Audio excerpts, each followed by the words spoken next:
Est-ce que vous n'avez pas l'impression qu'on assiste à un marché des dupes concernant le crédit carbone et les 100 milliards de dollars promis chaque année par les pays pollueurs depuis COP 21?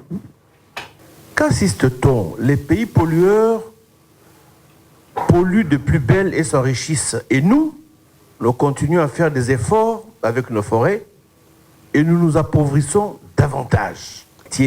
Quel nouveau mécanisme ou quelle initiative nouvelle pouvons-nous mettre en place afin que la du pollueur-payeur consacrée aux accords de Kyoto soit enfin respectée et que nous soyons compensés à juste valeur? Ce que je devrais poser comme question. Mais je reviens, dans bientôt on aura 30 COP qui vont se dérouler. Mais on voit que les deux plus grands pollueurs qui sont les États-Unis et la Chine ne sont jamais là. Ma question est que les autres pays qui ne polluent pas plus vont prendre des décisions, vont faire des recommandations et que ces deux pays-là ne sont pas intégrés dans ces recommandations et vont continuer par polluer. Est-ce que dans ces conditions, toutes les COP-là, est-ce qu'elles vont aboutir à un vrai résultat? Je vous remercie. Donc nous vous remercions pour ces deux exposés. Ma question va concerner ce qu'on a appelé le MDP, qui était un processus qui a été mis en œuvre, je pense, de compensation au niveau du marché carbone ou du bilan carbone. Et aujourd'hui, nous, pays africains, on a entendu parler de ces mécanismes MDP, mais à ma connaissance, je ne sais pas si ça existe encore. Vous trouvez que c'est réaliste pour nos pays? Je parle principalement pour le Burundi, d'être redevable sur la réduction de la température à 1,5. Bien vraiment, on ne devrait pas être tenu pour ça, ou même s'engager à faire une telle réduction. Merci beaucoup. I have realized that many African countries, especially when you look at ruling governments, when it comes to these conferences, they send a lot of people in their delegation. I remember for our country, it was almost around 80 people accompanying the president. And the same applies even to other African countries. But I believe COP is an opportunity to discuss as national leaders and come up with solutions that would really help in coming up with the environmental challenges that we have. But you then realize that these people go attend, some of them even sleep at conferences, pocket their allowances, come back into their countries and do nothing. I also am made aware that there are quite a number of grants that are being given to countries as they go to attend these conferences. But when you look on the ground, you realize that there is very little that is being done. I don't know what we could do then as green political parties to ensure that at least those who are then able to come back home and do practical solutions are given an opportunity to not only attend but also have an opportunity to have access to some of these grants. Thank you very much. A lot has been said, a lot has been done. People have attended the COPs, but we cannot really see the results of all this. People fly from one place to another. We are emitting, actually we are not cutting on our carbon footprint. We are actually increasing it because we fly all the way to those COPs. As you've sat in most of these negotiation tables, what do you think as the Green parties that we can do? Is there a gap that you have identified that the Green parties can take advantage of and maybe stand out in the world? Because we need to continue advocating for climate change advocacy and environmental conservation. So which is that gap that you think we can take advantage of as the Green parties? Thank you. Je venais d'entendre par l'honorable Pembe quelque chose que j'allais évoquer. Est-ce que réellement on est en train de nous tromper, de nous mener en bateau, ou bien il y a un suivi réel où enfin pour l'exécution des promesses faites depuis la COP 21. Ce que nous sommes en train de constater, c'est que les 100 milliards de dollars américains prévus pour les questions d'adaptation pour les nations les moins pollueurs, est-ce que les 100 milliards tiennent compte de la réalité sur le terrain de tous les États? Est-ce qu'il y a une expertise qui est faite avant la tenue de la COP, par exemple 29, qui va arriver? Est-ce qu'il y a une expertise qui est faite au niveau de chaque nation? Et à la COP, lorsque les pays se retrouvent, ils vont avec un document commun pour présenter les problèmes qui se présentent à tous les pays. Ou alors, c'est chaque État qui va avec ses problèmes, qui vont trouver des solutions. Mais si c'est le cas, la répartition des 100 milliards se fera comment? Est-ce que c'est sur la base des problèmes de chaque nation? Parce que les problèmes d'adaptation sont différents d'une nation à une autre nation. Est-ce qu'on tient compte de la réalité sur le terrain des nations qui posent leurs problèmes? Parce que les pays du Sahel, il y a la sécheresse, nous avons l'inondation, ce n'est pas les mêmes problèmes qui sont posés. Comment est-ce que vous avez envisagé réguler ces aspects qui nous préoccupent à l'heure actuelle? Merci, j'en ai terminé. De m'y atteler de mon mieux. Et je vois également beaucoup de convergence entre les participants, puisque certains ont pu compléter les questions d'autres et même développer d'autres questions sur la base des questions initiales. Par exemple, la question de l'honorable Pembe était en adéquation à la question de Roger. Effectivement, on se pose la question, est-ce que ce processus est efficace? Est-ce que ce processus est sain? Est-ce que ce processus est un processus qui est responsable? Parce que ça fait effectivement une trentaine d'années qu'on se retrouve maintenant, depuis 92, 32 ans exactement, et on ne semble pas avoir de solution. Qui plus est, la Convention climat a une certaine spécificité puisque elle exige qu'on se rencontre chaque année. Et peut-être que c'est une mesure de l'inefficacité de ce processus. Parce que les deux autres conventions sœurs, celle sur la biodiversité et celle sur la désertification, se rencontrent tous les 2 ans. Donc ils se donnent le temps de se rencontrer, ensuite le temps de travailler dans la mise en œuvre pendant 2 ans et revenir faire une évaluation. Et donc c'est peut-être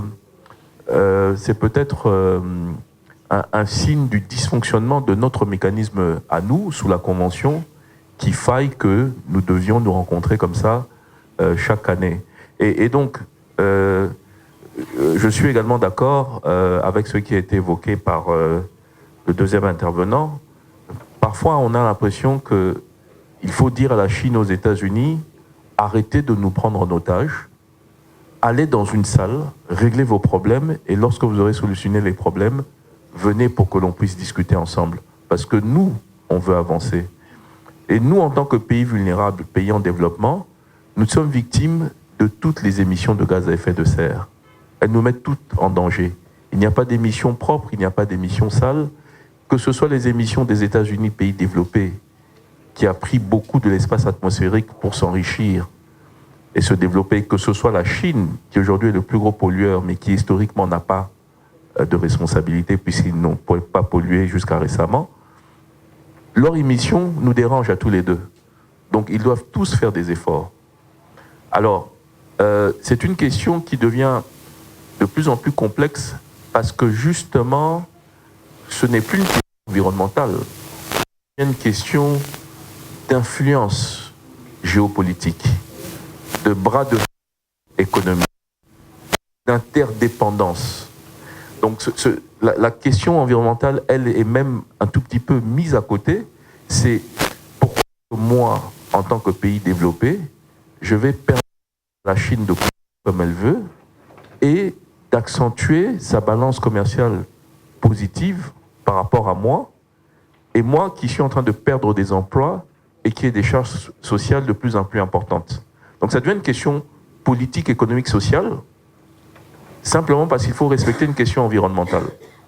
Donc c'est ce qui rend la question de plus en plus complexe. Et puisque nous, on dit en tant que pays en développement, on veut mettre les émotions de côté lorsqu'on va dans cette discussion. On veut se baser sur deux choses objectives. Ce que la science nous dit et la règle de droit. Et lorsqu'on prend ces deux choses, la science nous dit qu'aujourd'hui, il y a un stress hydrique de plus en plus important qui fait que des populations se mettent sur la route et vont de plus en plus loin pour chercher des terres arables, pour chercher des ressources en eau. Et quel est le résultat? Des conflits chez nous à cause d'un changement climatique que nous n'avons pas créé. Donc, c'est une question qui, pour moi, dépasse aujourd'hui la seule sphère environnementale et donc doit tenir en compte les questions économiques, sociales, politiques, même anthropologiques quelquefois.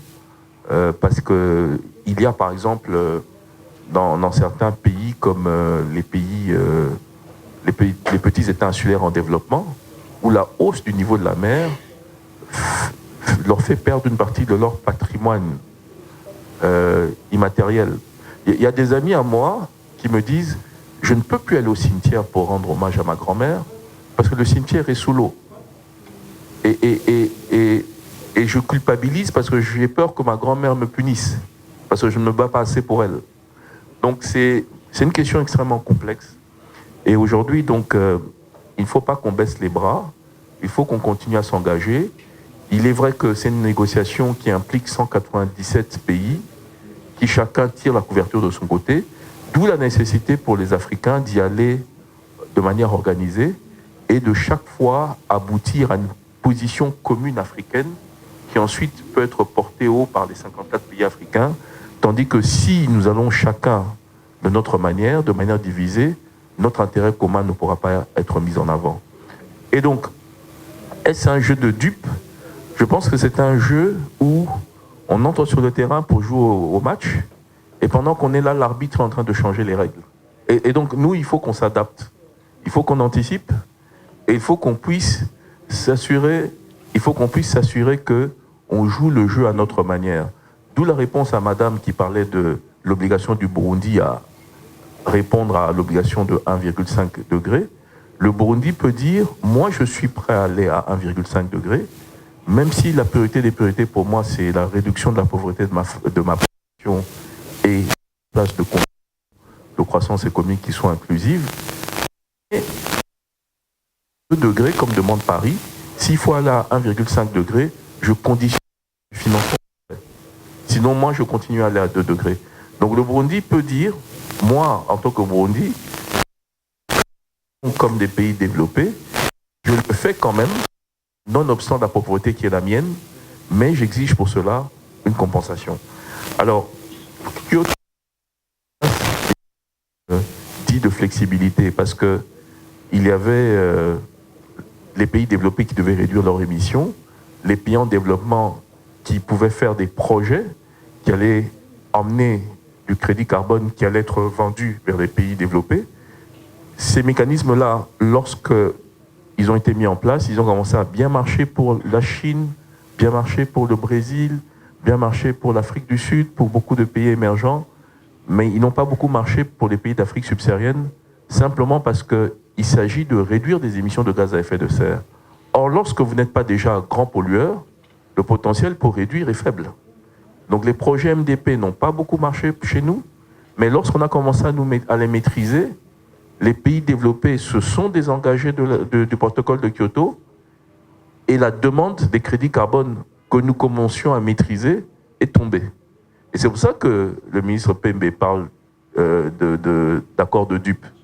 Parce qu'on vous emmène dans une démarche, lorsque vous commencez à la maîtriser, ils disent « Ah non, ça ne nous intéresse plus, nous on est passé à autre chose ». Donc maintenant on est passé à l'accord de Paris, qui n'est plus un accord où des pays développés doivent réduire et les pays en développement peuvent aider à compenser, mais c'est un accord où tout le monde maintenant doit réduire. Et donc, ça fait que avant, c'était juste les pays développés qui devaient réduire leurs émissions. Nous, aujourd'hui, on a également la même obligation et les nouveaux mécanismes de compensation deviennent encore plus complexes. Parce qu'avant, si je réduisais 1% de mes émissions et je les vendais à la France, je me faisais de l'argent que je peux investir chez moi. Aujourd'hui, si je vends 1% de mes émissions à la France, je dois faire un ajustement correspondant. C'est-à-dire que moi, dans le cadre de l'accord de Paris, j'ai pris l'engagement de réduire par exemple 5%. Si je vends 1% de mes réductions à la France, eh ben, mon engagement par rapport à l'accord de Paris passe de 5 à 6%. Parce qu'une partie de mes réductions, je les ai vendues. Et donc, il faut ajuster à ce moment-là parce que la planète ne voit qu'une série de réductions et on ne peut pas revendiquer ce qu'on a fait chez soi et ce qu'on a vendu à l'autre. Et donc, ça devient assez complexe, mais il faut qu'on puisse rester à... qu'on ne reste pas à la traîne, mais qu'on soit vraiment au-dessus de la vague de cette négociation. Donc j'ai parlé du MDP, accord de dupes, le financement. Le financement, les 100 milliards de dollars, honorables, ce n'est pas un engagement de la COP 21 à Paris en 2015. C'est un engagement de la COP 15 à Copenhague en 2009. Et à ce jour, ces 100 milliards ne sont toujours pas mobilisés. Sans vouloir polémiquer, vous voyez vous-même que les États-Unis ont récemment adopté 85 milliards pour l'Ukraine, pour la guerre en Ukraine. Mais collectivement, ces pays, 100 milliards de dollars pour le climat, ils n'arrivent pas à mobiliser. Donc ça pose problème, ça mine la confiance, ça décourage et ça nous pousse à dire j'ai du pétrole, eh ben je vais l'exploiter. Parce qu'il faut que je réduise ma pauvreté. Donc, nous sommes des États souverains, et donc moi je pense que le degré de notre engagement par rapport à cette Convention climat sera les réponses que la Convention nous emmène pour régler les problèmes que nous avons, et non pas pour faire plaisir à la communauté internationale. Alors, je crois que de manière un peu ramassée, c'est un peu ça. So I was saying that are we being duped when we engage in this convention? I said, indeed, it seems like the rules of the games are being changed while the game is being played. And it creates some distrust. Also, the $100 billion is not a commitment that was made in 2015 in Paris at COP21. It was a commitment that was taken at COP15 in 2009 in Copenhagen. And the $100 billion have yet to be mobilized. So it creates major distrust. When it comes to CDM, the Clean Development Mechanism, it was one of the 3 flexibility mechanisms under the Kyoto Protocol, where a developed country had to reduce its emissions, a developing country didn't have any obligations. Now we have moved into the Paris Agreement. Therefore, if you need to sell your carbon assets to a developed country, you need to do a corresponding adjustment. So now the whole process has become more complex, because before you did not have any commitment to reduce, but today you have commitment to reduce, and you need to adjust whenever you have to sell to a polluter. This process has become dysfunctional somewhat. A degree of efficiency could be how we could be meeting it once every 2 years, like the Convention on Biodiversity is doing, and the Convention on Diversification is doing, because then we will have enough time to work and make a clear assessment, instead of making meetings every year, which have turning into a big circus, a lot of frenzy, and where we don't then not have enough time to work. Also, when it comes to what you green parties can do, I think you can play a major role when the state budget is being voted. You guys can tell the Ministry of Budget or the Prime Minister or the President, we disagree with this budget. It doesn't allocate enough resources to climate action. We need more resources allocated. We also need to have more climate finance going to local entrepreneurs, which can use it as a leveraging tool in order to crowd in foreign investments. Because you need to show that you're serious about it, that you're committing your own money, then money will flock. The problem is money is not coming because people are not taking us seriously, they don't see the commitment. So you need to kind of invest yourself a little bit. I'm trying to use the analogy with how you sow, and then you reap. Yeah, exactly. So that's what we need to do. We need to do that, and that's not what's being done. When it comes to $100 billion, when you look at the DRC NDC, in order for us to implement it by 2030, we need $40 billion. You look at Ethiopia's NDC, in order to implement it, they need $60 billion. So $100 billion for the two countries. So of course, $100 billion for every country is not enough. We need more in order to mobilize money for robust, ambitious climate action. Burundi asked about should we be accountable for the 1.5 degrees? And I said, you as a developing country, a vulnerable, poor country, you can say, I want to go by the 2 degrees objective, and I'm doing my best. If you want me to step up and go to 1.5 degrees, you need to help me mobilize resources. You need to make it conditional. You should not just embrace it because you want to be virtuous. You need to condition it. And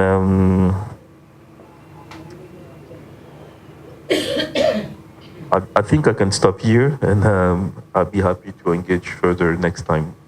Merci. Hein?